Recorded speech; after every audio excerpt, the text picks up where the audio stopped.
Bakwethu siyadibana njalo kumnyaka omutsha oka 2024 kuhlelo lwethu Buza ibhayibili likuphendule. Ngithemba ngifumana lingabaphile kahle lapho elikhona emakhaya ezindlini lalapho elihlala khona. Ngikhamba labafundisi bami ababili, mfundisi uCK lo OB. Bafundisi siyalamukela. Siyabonga mfundisi. Salibonani balaleli. Siyalamukela kuhlelo lwethu ngomnyaka omutsha ka 2024 Buza ibhayibili likuphendule okhuluma ngumfundisi uMpofu CK. Salibonani balaleli, siyadibana njalo kuhlelo lwethu lwale iviki lapho esifunda khona ilizwi likaNkulunkulu. Sengathi inkosi ingaba lathi nxa sifunda ilizwi layo. Mfundisi OB Mpofu, siyabonga. Siyabonga bafundisi. Siyabonga balaleli, siyalamukela. Sifisa ukuthi siqhubeke njalo sifunda incwadi kaDaniel ekade sifunda kumnyaka ophelileyo. Siza kuyifunda size siyigqiba. Lamhlanje sikhangela isahluko sika 7 bafundisi encwadini kaDaniel. Sinqabe savula abafundisi amakhasi eBhayibhili. Vumani balaleli ngitsho inombolo zocingo u0718 444 196 0718 444 196. Nxa ufisa kubuza umbuzo, ufisa ukuchasiselwa, loba ufisa ugwalo engikhulume ngalo kumnyaka ophelileyo, i-great controversy, thumela umbiko wakho kulezi nombolo sikulungisele lokho kungakuphathisa ukuzisa incwadi kaDaniel. Kasingeneni bafundise encwadini kaDaniel. Ngizaqala ngawe CK. Sikhangela lapha incwadi likhuluma ngezilo. Sicela ukuthi usichasisele ukuthi kuyini lokho kwenzakalana. Siyabonga mfundisi wami. Sizafunda lapha encwadini kaDaniel isahluko ngesika 7 amavesi amathathu akuqala lo 17 lo 23. Ivesi ngelika 1 ithona ke ngomnyaka wokuqala kaBelshazari inkosi yaseBabilona uDaniel waphupha iphupho wabona lembono ngengqondo yakhe esalele embedeni wakhe. Waseligwala iphupho waqalisa wathi ngabona embonweni wami ebusuku imimoya evela inxa zonke iqubula ulwandle olukhulu. Kwaphuma olwandle izilo ezine ezinkulu ezingafananiyo. Esokuqala sasifana lesilwane silempiko zekhozi, kwathi lapho ngisakhangele impiko zaso zephulwa saphakanyiswa emhlabathini samiswa ngenyawo ezimbili njengomuntu sanikwa ingqondo yomuntu. So ke sinanzelela lapha mfundisi ukuthi izilo lezi zine ezabonwa nguDaniel ziphuma olwandle. Kanjiba lethi isilo abanye ngabalaleli babe sikuyini khona ukuthiwa isilo. Isilo inyamazana. Inyamazana. Aha. Inyama sokwabonakala ezine ezingafananiyo. Siyabonga. So ke singagijima lapha mfundisi wami sizananzelela ukuthi kuvesi ngu17 iyasivezela ukubana ke lezi izilo kumbe inyamazana lezi zimelene. Ithona ke lezi zilo ezine ezinkulu zingamakhosi amane azavela emhlabeni. Uyincazelo ikhona apha. So ke sinanzelela ukuthi kwakuqala zimele amakhosi. Kodwa ke okwesibili sikuthola kuvesi ngelika 23 lapha kubana ke lezi zilo njalo zilakho ezikumeleyo. Ithona ke wangiphendula wathi isilo sesine siza kuba ngumbuso wesine emhlabeni oza kwehluka kuyo yonke imbuso, uzacitha wonke umhlaba uhlifize ufohloze. So izilo lezi esikhuluma ngazo zimele amakhosi, okwakuqala zimele imbuso. So ke izilo ezine lenyamazana ezine zimele amakhosi, zimele imbuso emini. Siyabonga mfundisi. Mbonani kuba sobala ukuthi sikhuluma ngani. Mfundisi OB, kukhona yini ongakuchasisa khona phana ngasikhangela kakhulu ukuthi nxa ziphuma olwandle kutshona. Siyabonga. Kambe ulwandle lona lumeleleni? Njengoba sisazi sike sathinta lapho ukuthi isiprofeti silotshwe ngemifanekiso. So sikhangela ukuthi ulwandle lumeleni. Ngafunda uSambulo ngu17 ivesi ngu15. Ithi yona iBhayibhili wasesithi kimi amanzi owabonileyo lapho isiphingi esihlezi khona ngabantu lamaxuku lezizwe lezindimi. So lapha siyachasisela ukuthi nxa sikhuluma ngamanzi amaningi kumbe ulwandle sikhuluma ngabantu abaningi kumbe amaxuku abantu kumbe izizwe zabantu. So lapha iBhayibheli lithi kwabonakala izilo ziphuma olwandle. Kusitsho ukuthi kwabonakala izilo ziphuma endaweni elabantu abaningi. So kukhanya ungafunda futhi uverse 1 to 3 ukuthi kwabonakala kule mimoya evunguzayo emelele izimpi. Sike sakuthinta ezifundweni ezidluleyo. So lapha kuthi ukuhamba njani? Kuliwa izimpi endaweni elabantu abaningi. Nxa kuliwa izimpi lezi bese kukhanya kuphuma imibuso emine eyiyo enqoba umhlaba wonke. Ibisibusa ngokulandelana kwayo. Engxenye singakayikhathana abafundi singale babili lifuna ukuchasisa ekakhulu ukuthi uDaniel 2 lo 7.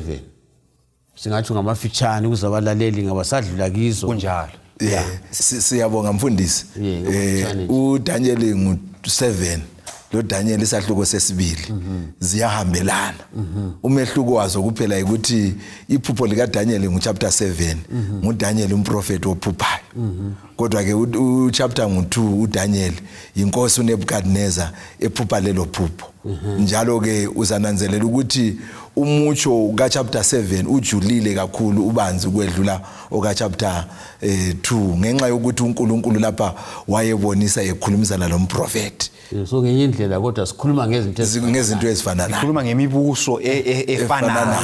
Ngezinye indlela imibuso ekuDaniel 2 lembuso ekuDaniel 7 kuyangenelana. Ukuphinda phinda uNkulunkulu esenzela ukuthi abantu banjani bakuzwisise. Kucizelele ukukhanyisa siya phambili. Ake sikhangeleni umbuso lo okuthiwa khona umbuso weBhabhiloni. Yipi inyamazana lapha emele umbuso weBhabhiloni? Siyabonga mfundisi. uDaniel ngu7 iverse ngelika 4 sizayifunda njalo. Yithona ke esokuqala sasifana lesilwane silempiko zenkozi. Kwathi lapho sikhangele impiko, kwathi lapho ngisakhangele impiko zazo zaphulwa zaphakanyiswa emhlabathini samiswa ngenyawo ezimbili njengomuntu sanikwa ingqondo yomuntu. Uzananzelela ukubana ke umbuso wakuqala lapha ngoweBhabhiloni lapha umelwe yisilwane. Ku chapter 2 kaDaniel laphana yiwo umelwe likhanda legolide. So sizananzelela ukuthi lapha kusetshenziswa isilwane ngenxa yokuthi isilwane ngolimi lwemzini bathi is the king of the jungle. Kusitsho ukuthi yinkosi yezinyamazana ezasendle. So umbuso lo weBhabhiloni waba yiwo umbuso wakuqala, umbuso owawulamandla njalo umbuso owawuqinile futhi. So ke sibona lapha ke ufanekiswa ngesilwane. Ngibonani kucacile mfundisi. Obhi asikhangele umbuso olandelayo inyamazana yasetshenziswa kumele umbuso olandelayo. Siyabonga. Engxenye okunye engingakungezelela lapha sisiya kuverse 5. Iyasitshela futhi lapho ukuthi kuthiwa isilwane lesi kuthiwa sasilamaphiko. Sasiphiwa inhliziyo yomuntu sama njengomuntu. Ungakhangela nxa ukukhuluma ngesiprofeti amaphiko amelele isiqubu. Usitsho ukuthi umbuso weBhabhiloni lo owawulesibindi sesilwane wawulesiqubu futhi esifana lengqungqulo. Wawulamandla kakhulu nxa babegijima bexotsha isitha sabo besilwa babelamandla lesiqubu esikhulu. Then ngokuya kwesikhathi iBhayibheli yasitshela ukuthi kuthiwa umbuso lo waphiwa inhliziyo yomuntu. Nxa isilwane sesiphiwa inhliziyo yomuntu kutshengisa ukuthi saba buthakathaka saphela amandla. Usitsho ukuthi umbuso lo ngokuya kwesikhathi waphela amandla.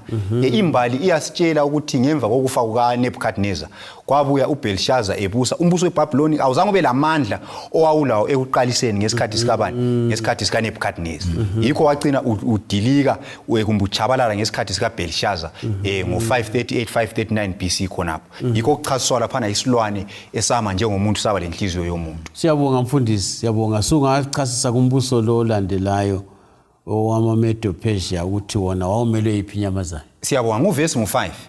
Ithi yona bheka ngabona njalo esinye isilo esesibili esinjengebhere. Njalo sasiphakamise olunye uhlangothi phezulu kulolunye.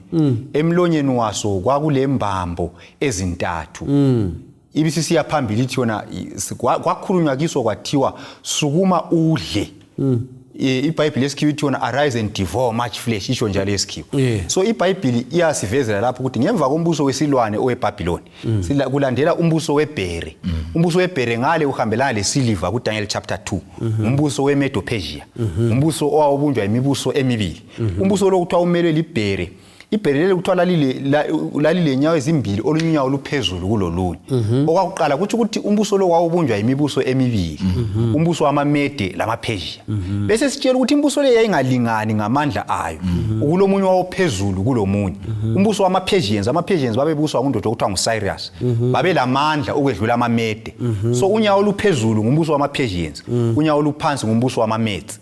Yikho esikubonayo lapha. Then okunye esikutshelwa lapha ukuthi kuthiwa iBhere leli lalilembambo ezintathu emlonyeni walo. Imbambo ezintathu lezi zimeleleni imibuso emithathu eyanqotshwa ngamaMedo Persians ukuze bathole amandla okubusa.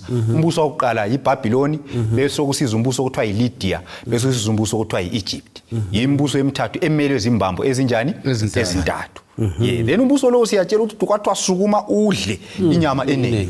Usivezela ukuthi ngumbuso owawulocuku kakhulu, ngumbuso owawulodlakela ekwenzeni kwabo zonke izinto. Embalini siyatshelwa ukuthi kuthiwa kulomthetho wamaMede lamaPersia ongaguqukiwe. Babebulala abantu lapha kungayenza umthetho laloba sekunjani umthetho wakhona kawuguqulwa. So babebulala abantu kwesinye isikhathi kwakusithi kungona ubaba wayebulawa lo mkakhe labantwana bonke babe belocuku abantu baseMedo Persia. Asikubonini imfundiso okutsho lapha uDaniel zaphoselwe.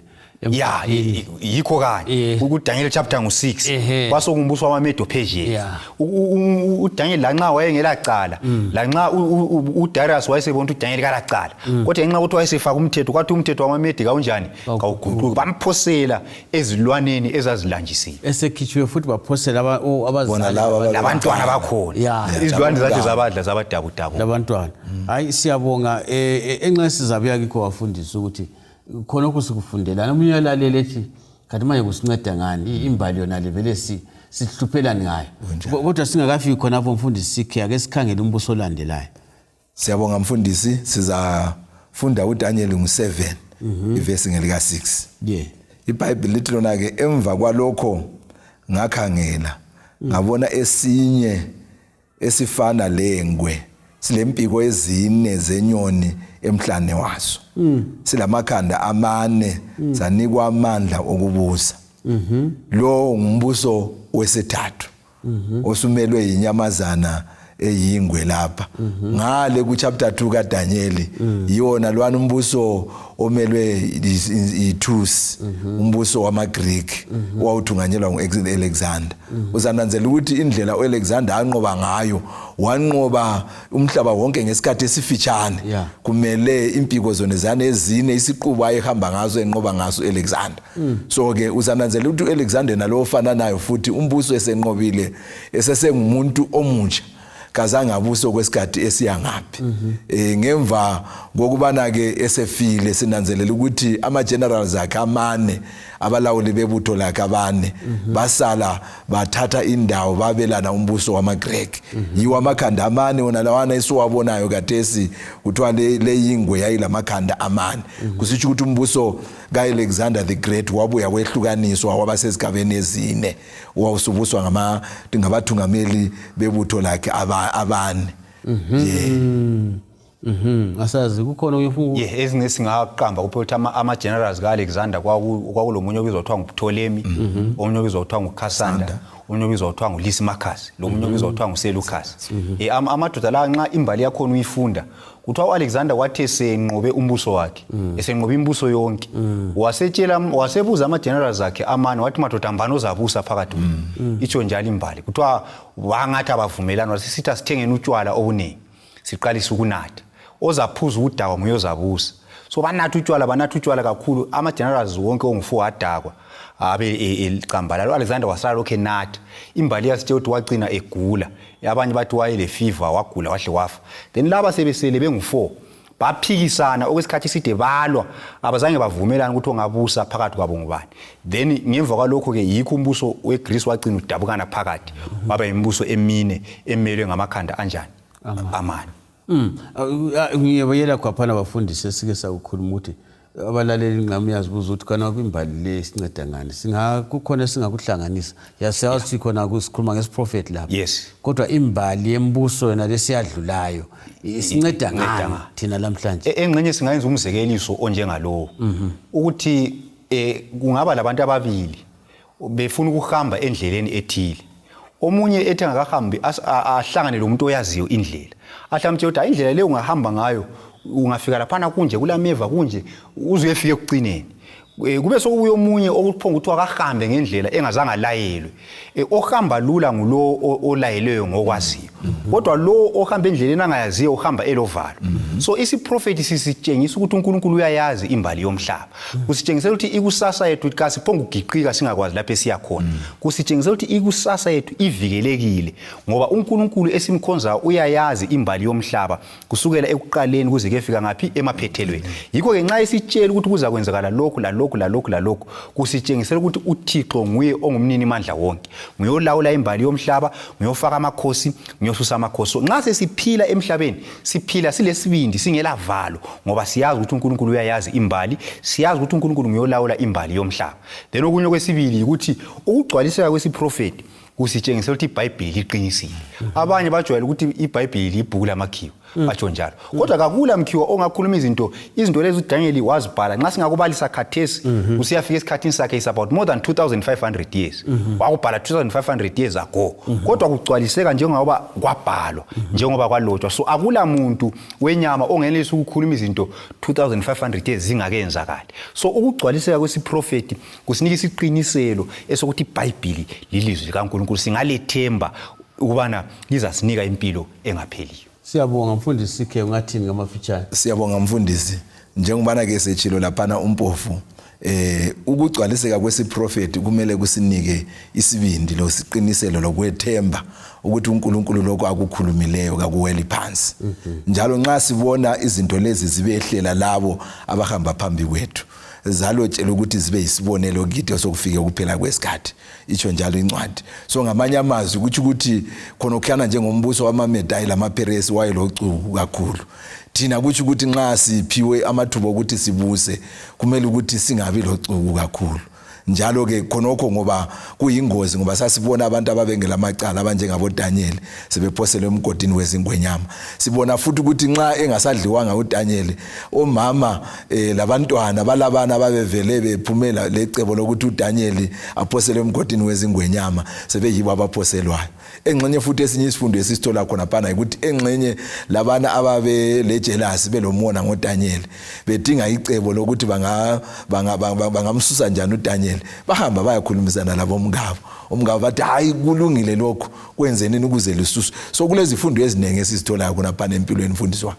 Siyabonga abafundisi siyabonga abalaleli incwadi kaDaniel incwadi emangalisayo okunye bafundisi ngibonani siyathola ukuthi imbali yaziphinda kunjalo khona okuyinto esikufundayo kuzaphinda kwenzakala ngasiya phambili kuzasitshela ukuthi esekubona izolo sizaphinda sikubone futhi kunjalo izolo ngelokusifundisa ukuthi kusasiza banjani mhlawumbe okunye futhi esikubonayo khonapho yikuthi imbuso yonke yomhlaba iyadlula iyabuya idlula akula khosi kumbe makhosi bathi ubukhosi ngamazolo itsho njalo isindebele akula umuntu obusa kuze kube phakade umuntu wenyama so imibuso yonke iyadlula kusho lokhu kuyasikhuthaza kungalamandla kungalandawo uthi ila ulamandla onganani kumbe inotho onganani lokhu kuyasikhuthaza ukuthi sibalekele kuJesu uJesu nguye lo mbuso ongayi kuphela eyomhlaba yonke iyadlula so nxa ufisa ukuthi ube ngumuntu oza kuphila impilo engapheli ubuse embusweni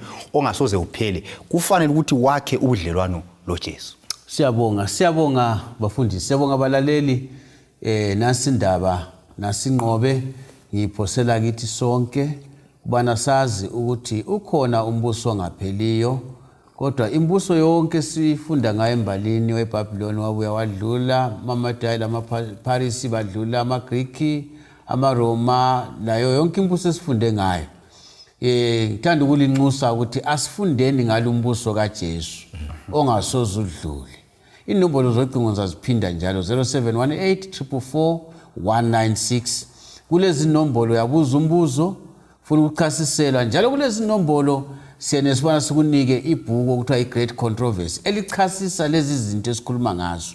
Nxa usuzibalela uza kuzwisisa kalula ukuthi kuyini lokho ebesikhuluma ngakho lapha labafundisi. Bafundisi siyabonga kakhulu ubana lisichazele lindaba eqhakathekileyo. Asidibaneni kuvikela izayo ngesikhathi esifana nayo endaweni efana nayo. Siyabonga. Inkosi ibelani.